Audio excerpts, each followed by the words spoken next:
When I was 15, I started noticing this bump coming from my stomach. It started causing me pain, it started getting bigger, and I just realized that this wasn't normal. And then it was just a whirlwind. I was, seeing doctor after doctor, test after test.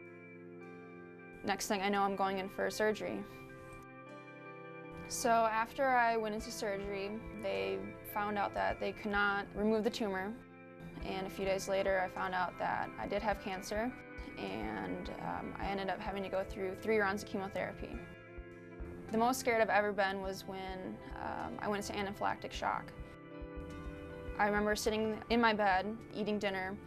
All of a sudden, I got this real metallic-y taste in my mouth, and I started, getting really, really warm, and all of a sudden, I couldn't breathe. Next thing I know, there's like 8 nurses and doctors swarming into my hospital room. I remember seeing out of the corner of my eye, my dad ran right out of the room, basically because he couldn't, watch. And my mom just sat there with me, holding my hand, and within a few minutes I was, able to breathe again. But that was by far the scariest moment.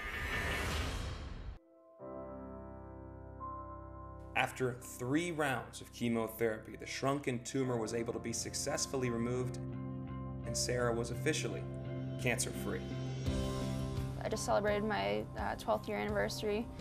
That day that I got the phone call from the doctors, I didn't believe it was over, to be honest.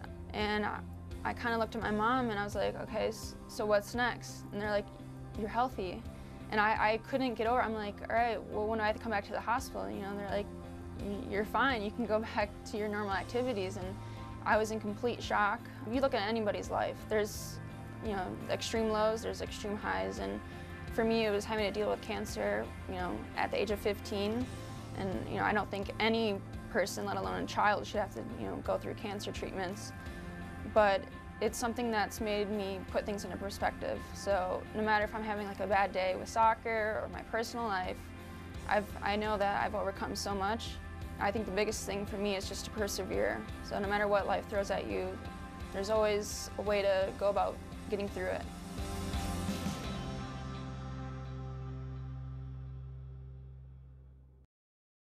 It's time to kick.